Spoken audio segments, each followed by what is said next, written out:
We are at item number 6, which is a presentation by our treasurer's office, but I don't see, oh, there she is. You were hiding. Real Maria. close, yeah. This is Good. Maria Walls, our county treasurer. Thank you for having me this afternoon. So I understand that I was asked by our interim county administrator to report and to discuss with you my presentation at this particular meeting due to mainly some questions about this report right here. This is a summary of real and personal property tax collections. Thank you for zooming in, and hopefully based on their questions, you can just scroll up and down as necessary. A little bit of background about this report. This was created by the Treasurer's Office for a previous Finance Committee chair. And as I mentioned, since sending it to our new council members, our new leadership, we're able to adapt it to your needs. This was not a report for me. This is a report for the gentleman who was sitting in that chair.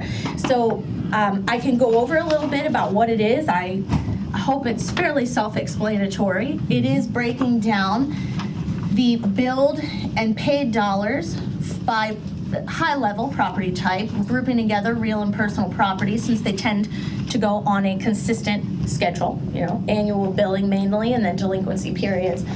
And then also motor vehicles separately, which are billed monthly. We broke it down at the request of that Finance Committee chair based on certain categories.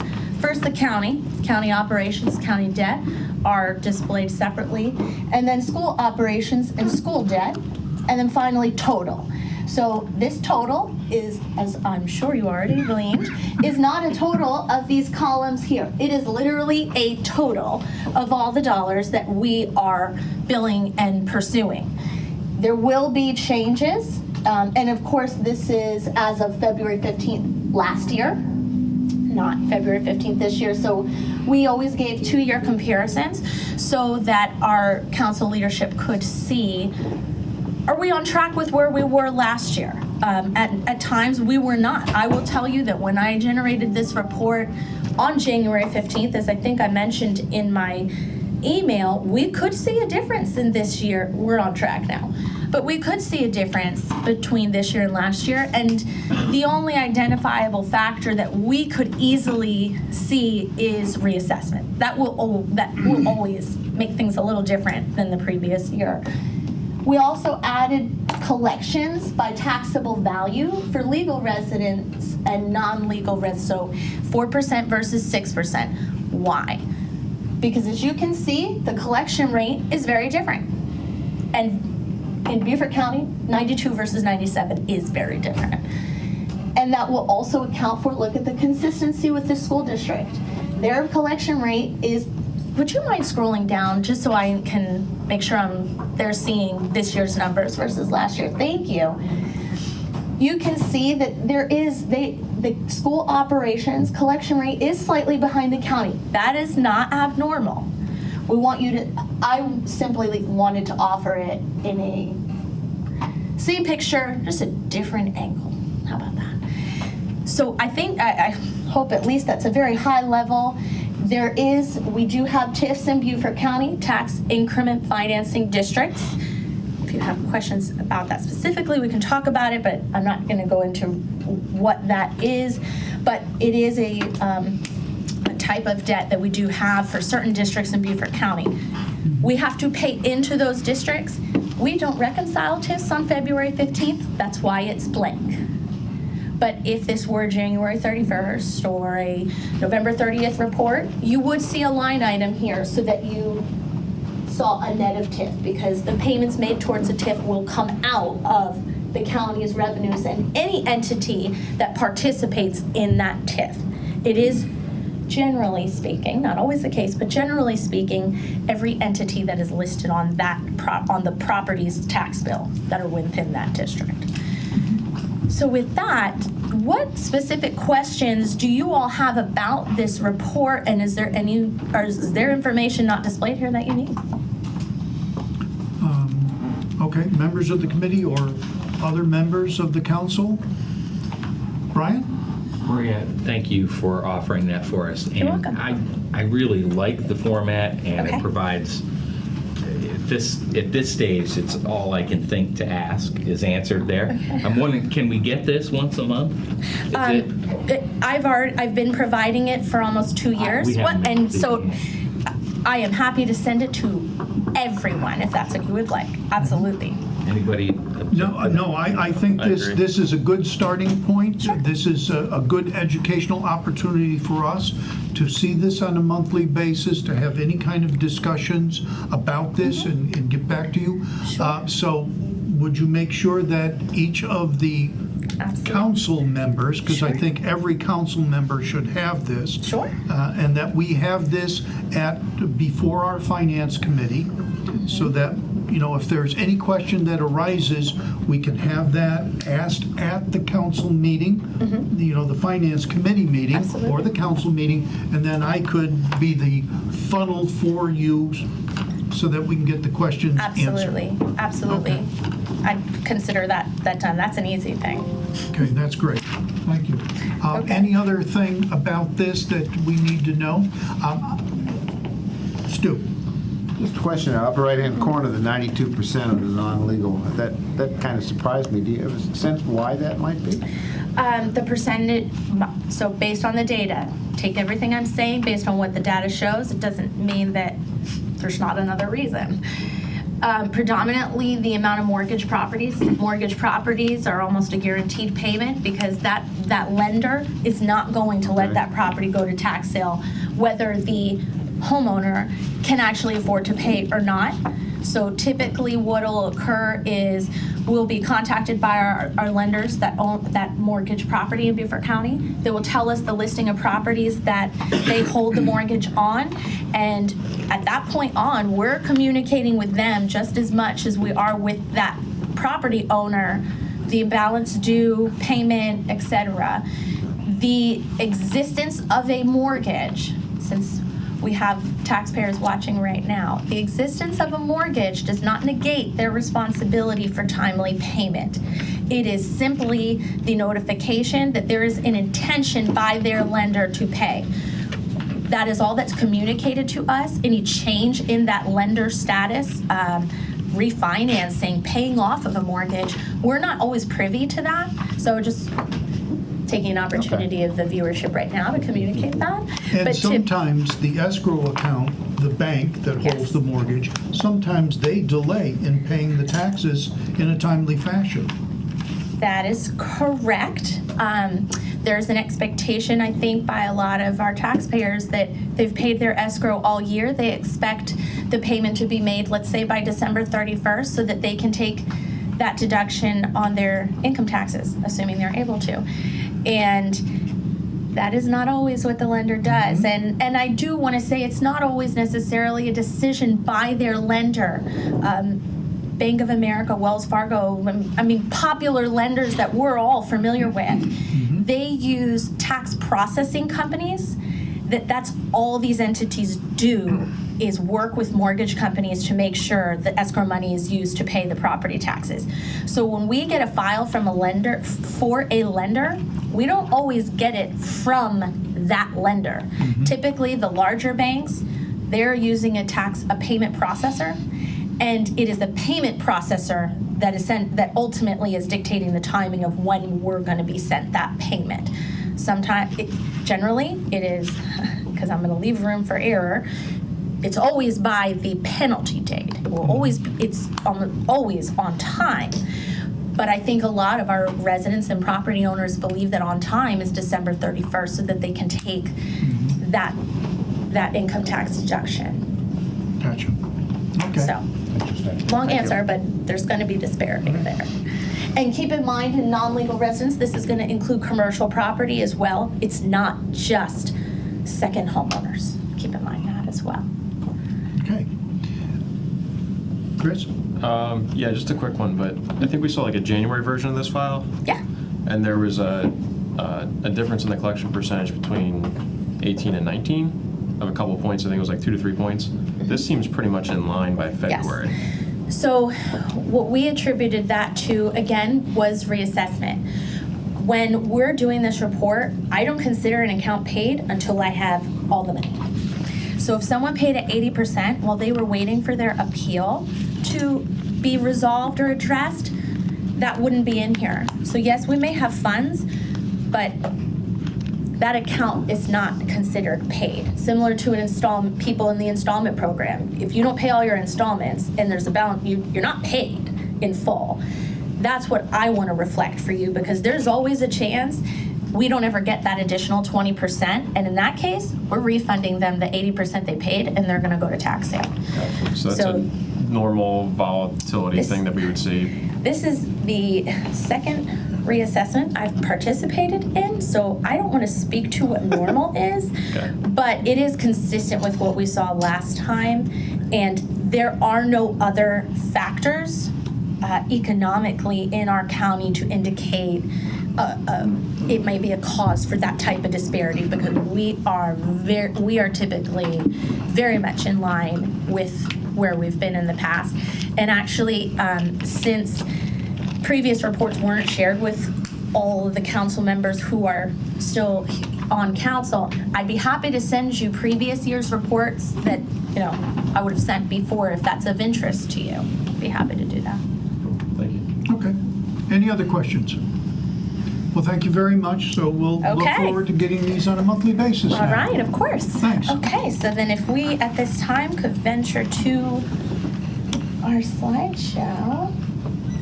All right, and you can just go to the next slide, because we already, there we go. So my first item is, again, to just give you that collections update, which you've already seen in the report we just discussed. We are on track with previous years. I always am going to note the difference, again, between the school district and the county's collections. It is not going to be the same. They are typically always behind where the county is due to the disparity between collections of non-legal residents versus legal residents. And to further point out that what I think we're seeing in Beaufort County is an increasing number of properties transition from 6 to 4, not the other way. And that is growing. And when that occurs, the county still gets a piece of that pie. It's just smaller. The school district gets nothing. I just want to make sure we're remembering that. I know you all are coming up to budget season. So Yes, a question on that, if I could. How is that impacting the school district at this time? I'm assuming that has to place a large strain on their budget at this time. I don't want to speak on behalf of the school district, so I will speak about the numbers because they're the facts. That'd be fine. And when you are trying to plan a budget, I will believe that it's very difficult to anticipate a seemingly unknown, which is how many people are going to switch to 4%. And currently, what is the rate of that switch?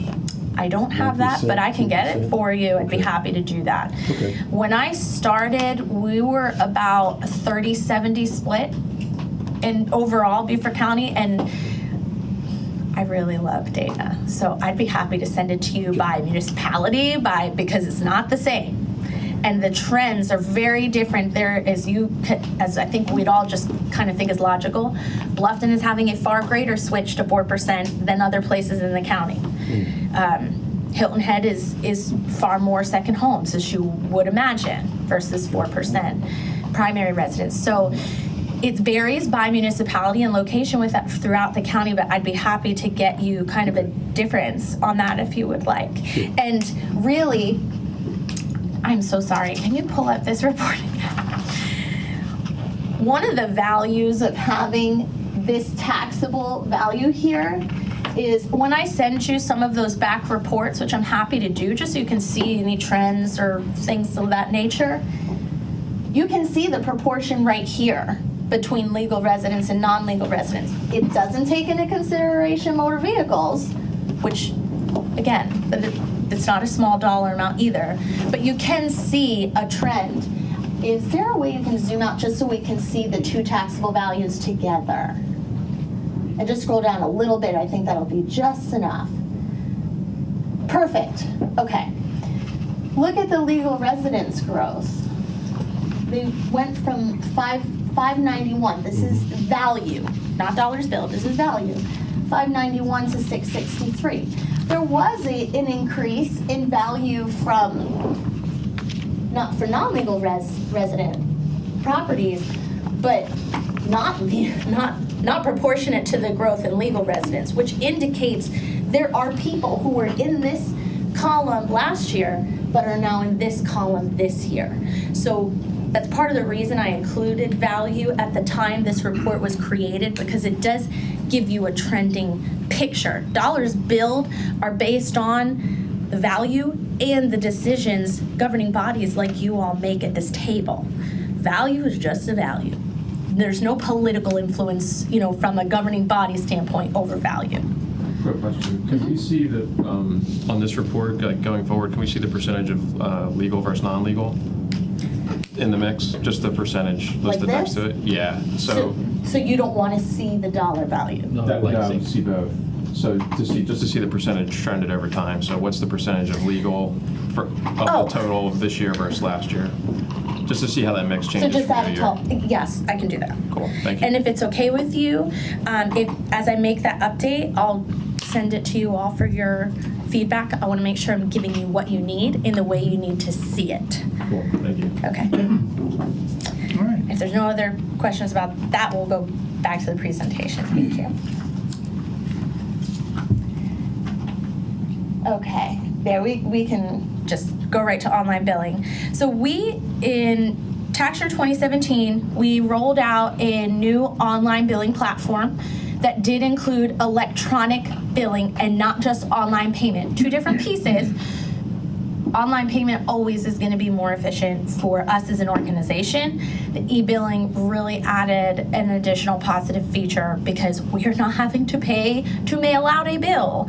The email is free. So I wanted to give you some numbers about that to see what our progress has been in a 12-month period. We have a little over 16,000 property owners who have registered for e-billing. About $105 million has been collected through our new online payment platform. And one thing I would like to communicate, not just to you all, but to those watching, you can sign up for e-billing and not pay online. One does not require the other. We want our taxpayers to receive a bill in the manner that they want it. They want to receive it, and we want them to pay in the manner that is easiest for them, which is why we offer so many payment options. And then additionally, just to give you transaction information, about 81,930 transactions have occurred online in that 12-month period. What this says to me is that's how many transactions we didn't have to pay for our lockbox to process or didn't come in the door. We're a growing county. Every seat in my office is filled. So even if we add 20,000 more people, I don't have any more room for employees. And I don't think the public should want me to have enough employees to service personally 300,000 taxpayers. So my goal, and I'll talk a little bit more about that at the end of my presentation, is to see how we can leverage technology to handle the growth we're seeing that doesn't require the addition of manual processes or the perpetuation of manual processes. If you would go to the next slide.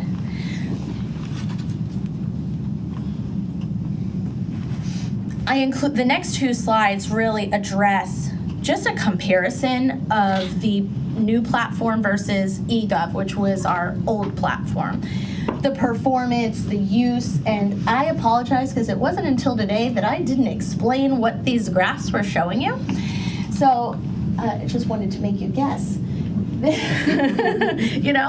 This is the quantity of transactions, this first slide.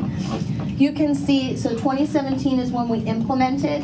This 8,200 payments were 8.2. So those payments were the pickup of our new program and then overlap with our previous platform. But there's no question we're seeing an increasing trend. This is by calendar year, okay?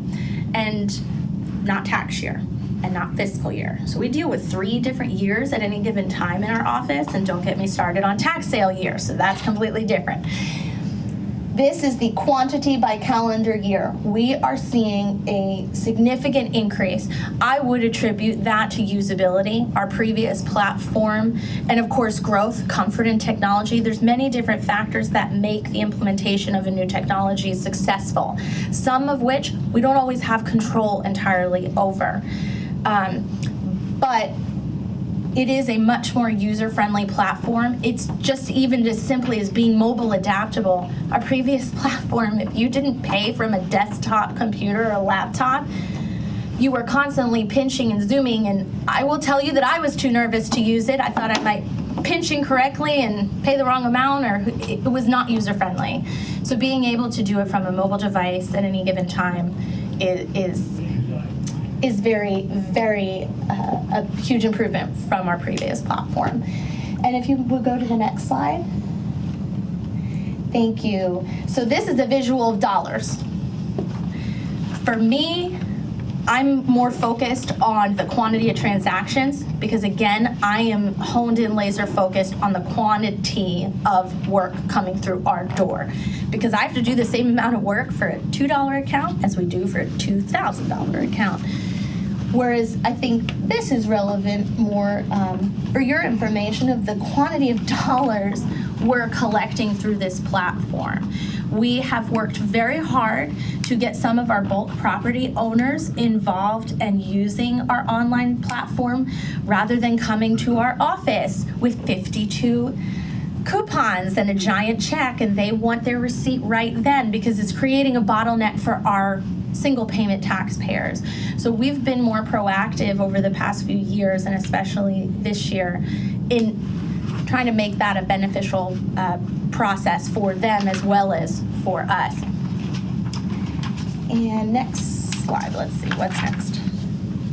Is there any questions about that before I get into? Is that still available? Is available to me if I want to pay in advance, but I have to have coupons? Is that what you're saying? So we do have an installment program. Installment program. Yes, we do have an installment program. It is a pay in advance program, not a pay in arrears, which means you put money away every other month with the treasurer's office to pay the bill you are going to get in October. It is available. We accept payments throughout the year. We do, this is not necessarily the case in every county that has the installment program, but we do mail every other month a remittance coupon for you. We mail you a bill, an installment bill. The period to apply is December 1st through January 15th. So to apply for the 2019 tax bill you'll get in October, that application period is passed. And I say application, but mainly the only requirement is that it's real property and you pay your bill on time. You cannot have a delinquent account in order and be in the installment program. But if I sign up for that program, I could do it online? Yes. Yes, thank you, George. That's it. I had a brain fart. Yes, you can. Okay, thank you. And signing up, and George, if you can clarify, signing up for the installment program, that will mean that your final bill, your annual bill, will also be an email. So it's not a split. It's for it. Sign up goes by property account, if that is helpful. Okay, thank you. Any other questions? Okay, so moving on, I wanted to give you a little bit of a cash flow projection update. I have presented this type of graph the past few times that I have presented, so I simply wanted to give you a newer one. Our projected cash flow, so before this line is what actually happened, and after this line is a projection based on previous activity. That is all it is. It is just a projection, not a certainty. Now, you can see we are projected to have, and we do have, very healthy cash balances. And what I wanted to point out to you for our newer members is the green is going to be cash. The yellow is going to be funds that we have invested at the local government investment pool, which is a fund managed by the state treasurer's office. We're limited as a county government, as a locality, of what we can invest in. The state treasurer has a slightly wider purview than we are able to have, which is why it is beneficial to invest in that pool. Not only that, if we need the funds, we receive them within 24 business hours. So it works like a highly liquid money market account.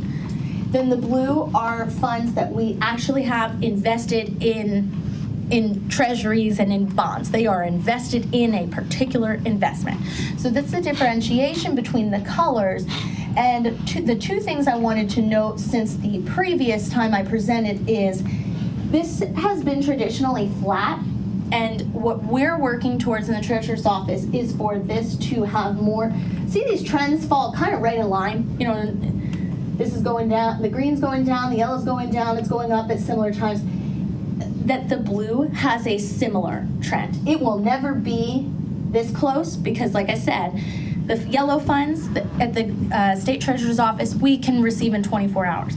My primary goal in investing, which is different from an individual, is not maximize returns. It's not primary, and you can see our investment policy on our website, but our priorities before yield are going to be safety, legality, and liquidity.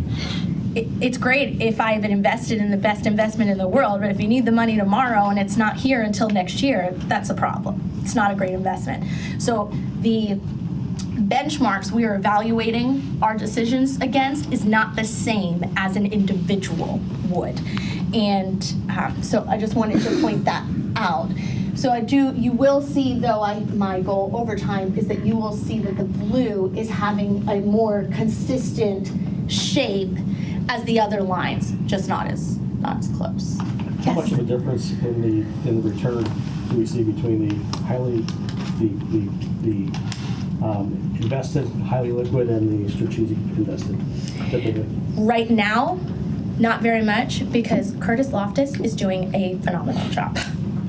What we are really invested in here is going to be maturing within the next 18 months, and we are not interested in investing in anything here unless we're getting 30 to 50 basis points higher than the government pool.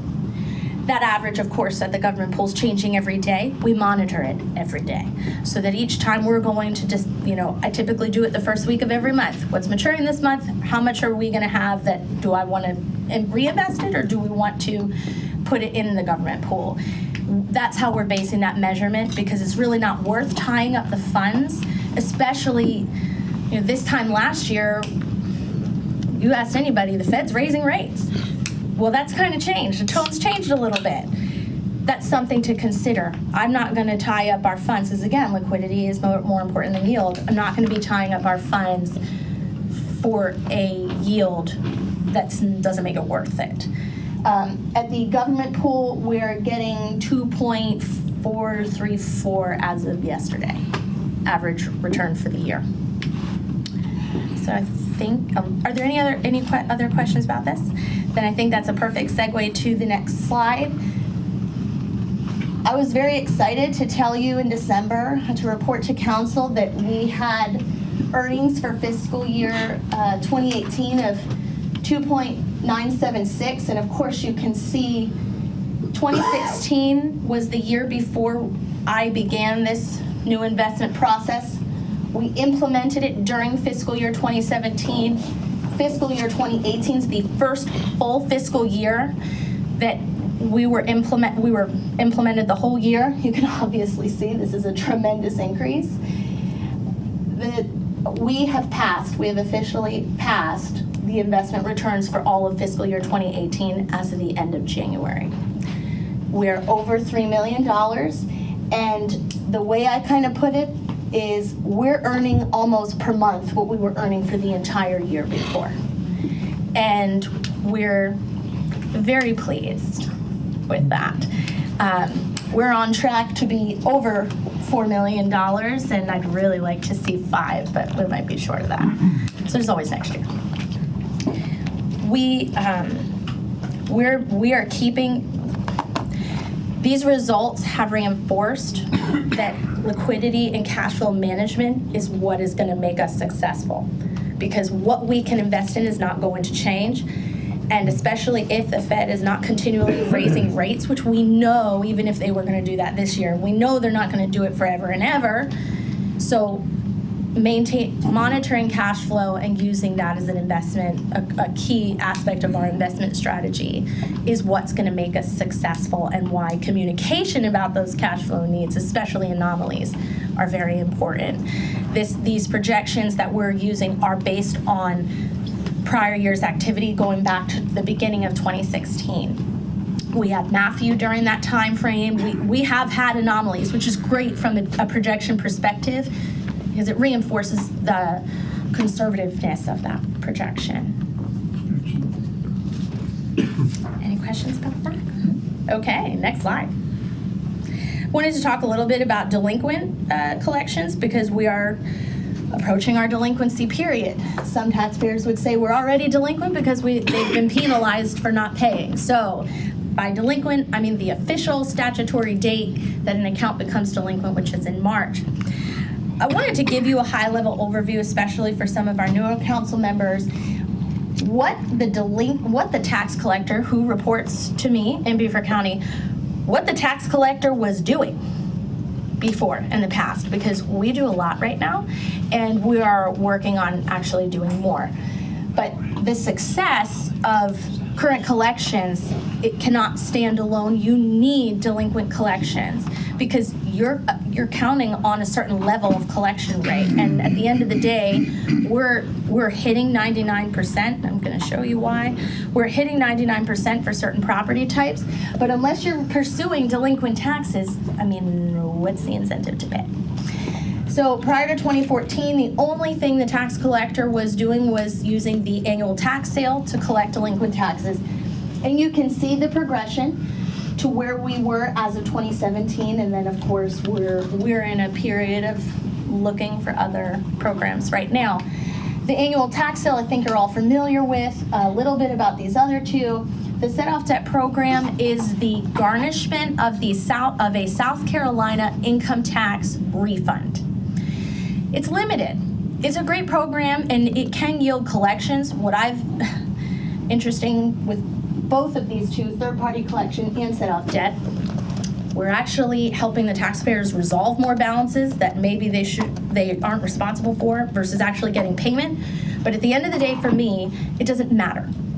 Either we're getting $1 in the door that you all and our other jurisdictions have to spend, or a tax bill that isn't going to be collected or shouldn't be owed is being removed from the tax roll, and you are getting a more accurate mill value. So at the end of the day, this is a win-win for me regardless of the outcome. So again, set-off debt, garnishment of the income tax refund, limited because you have to be an individual paying South Carolina income taxes, getting a refund that the Department of Revenue can identify a Social Security number match. We do not maintain Social Security numbers. We rely on the state level to make that match on our behalf. Our third-party collection agency, they are skip tracing, researching, and contacting, mainly at the start of the program, business personal property. Largest dollar amounts for the school district is business personal property. But you can't send them to tax sale. Just operationally, it's not efficient. Sending them to tax sale, they are not eligible for debt set-off. So they're giving us an avenue for pursuing collection of that type of property. You do not want the tax collector or my office to have enough people to call thousands of taxpayers and business owners. We do not pay them for those services. They get paid if they collect, and it is in addition to our tax dollars. So we are getting the full amount that is owed to the county. And then as we look forward, we are looking for additional methods. I always tell people it's interesting to be an elected official who collects taxes. It's not a very popular topic, and have a job to do for our government agencies, not just for the public. And making sure we're doing everything we can to obtain the funds that are owed and are shown as owed is what we're going to be doing always. So if you would go to the next slide, please. I just wanted to tell you what the collection rates are of these programs since inception, so you could see what we're talking about. Delinquent collections is a long-term game. Current collections is typically, we look at a 12-month period, is a tax year, but delinquent collections is more long-term. A delinquent taxpayer might not pay income taxes in 1 year, and the next year they happen to have a refund and it's garnished and we get payment. We need to stick it out, and over time, that's how you measure the success of the particular program. As you can imagine, delinquent tax sales, where I mentioned the 99%, most people want to avoid the tax sale. And it's been posed to me, well, why do all these programs if they don't have a 100% collection rate?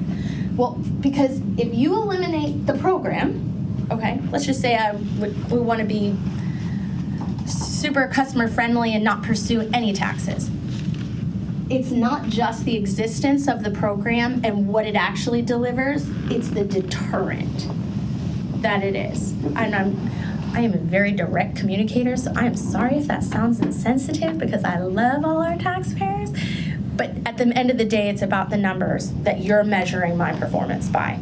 So the program is not just what's collected in the program, it's the avoidance, because each of these includes communications by mail and other avenues if we have the ability to do that. So tax sale, you can see what we've collected. This is just the past year at this past tax sale in 2018. Debt set off and third-party collections. This is the total of what's been submitted to date. Resolved prior to submission. There is an aspect of payment, of course. Okay, I don't want you to garnish my income tax, so I'm going to pay now versus waiting for that to happen.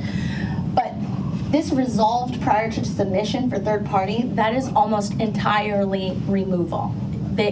I never opened that business. I never should have gotten that tax bill. I didn't know because I moved and then I never got the bill. There's so many varying circumstances, but you can see the difference. Total collected and resolved, interestingly enough, third-party collections is a year old, a year and a half old, and debt set-off we've been doing since 14. So just from a collection rate standpoint, you can see that the third-party collection agency is highly effective. All right, so next slide, please. And I wanted to show you what our collection rates are at the tax year end. So when we mail the bill in October of 2017, this is the collection rate in September 2018. That's how we measure a tax year. So you can see we consistently, we're fairly consistent. Guess what 2015 was?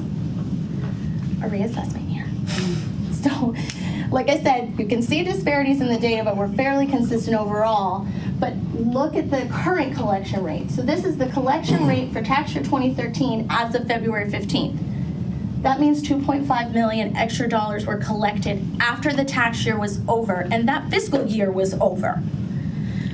I thought that was helpful to you to see that progression, because it's not you may only be talking about, I mean, geez, you're not even talking about a full percentage, but look at how much that was. And next slide, please.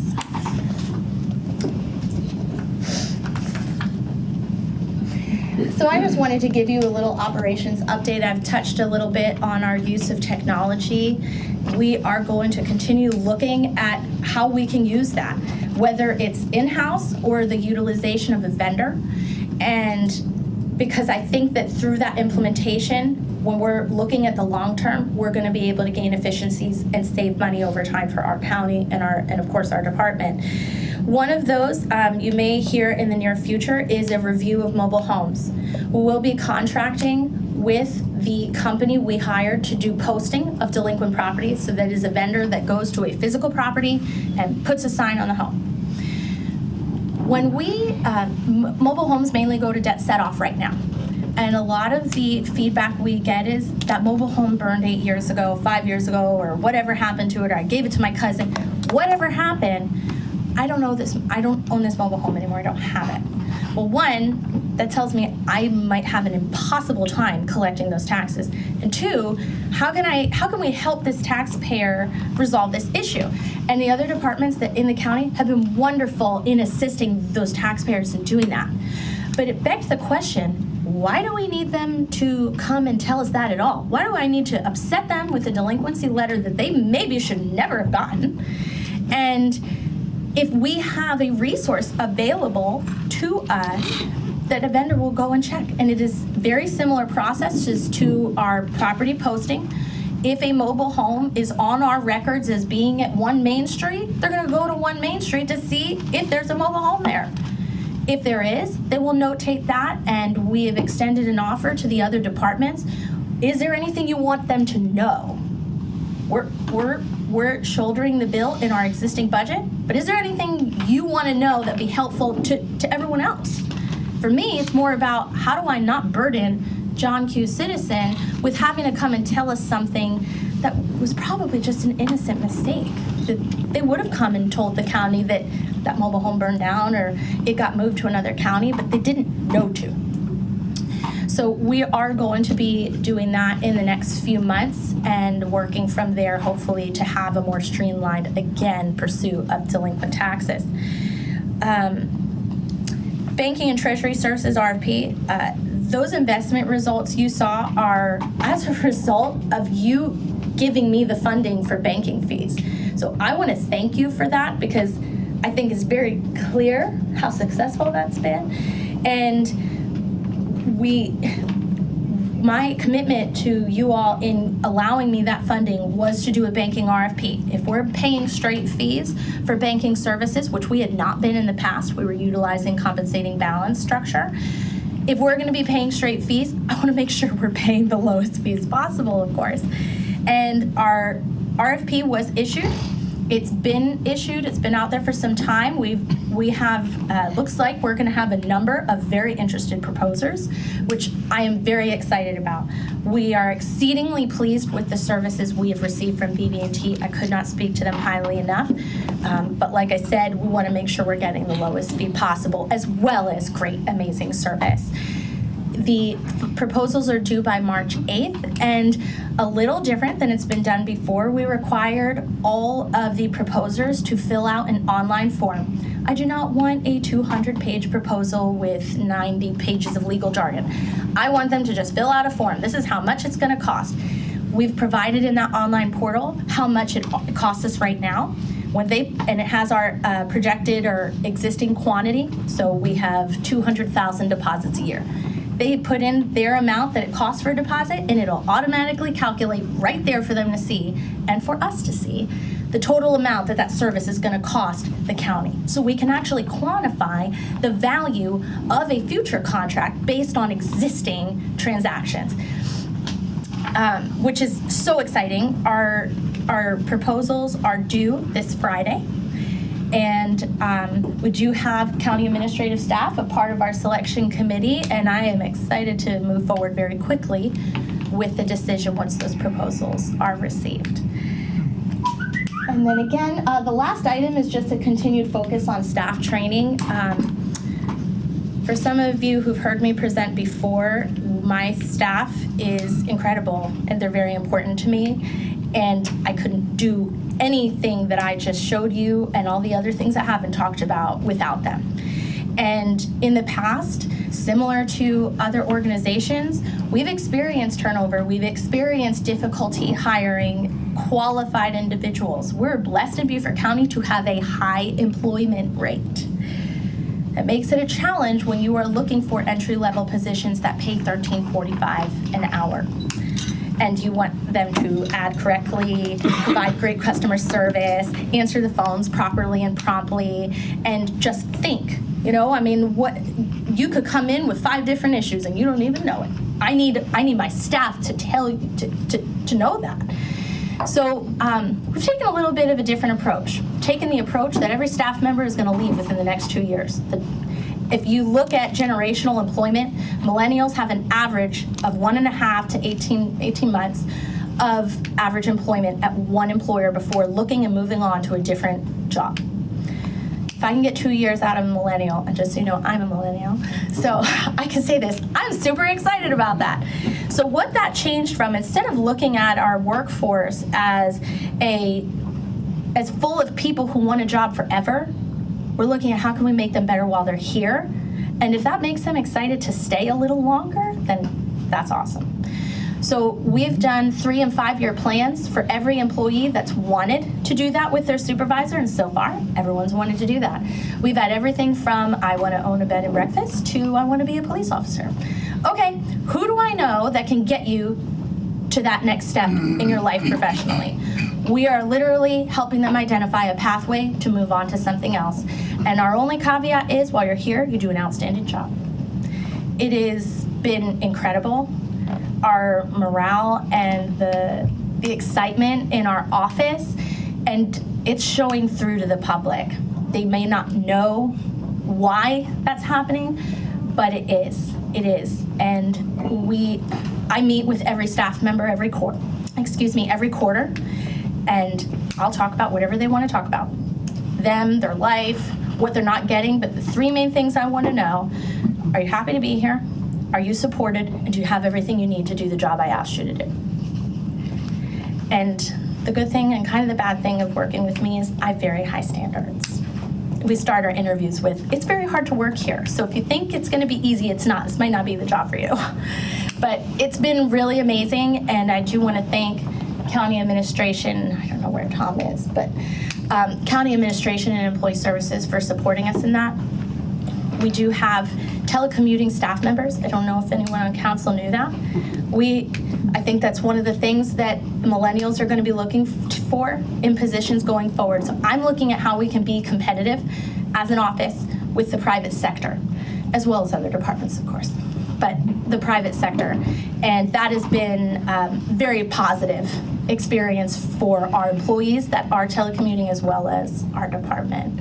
So with that, if you have any other questions you haven't already asked me about this or something else, I'm happy to answer. Are there any questions from any of the committee members or the council members? Gerald? I just asked her, how many employees does she have staff in the office right now? 31, 31 in the office. yes.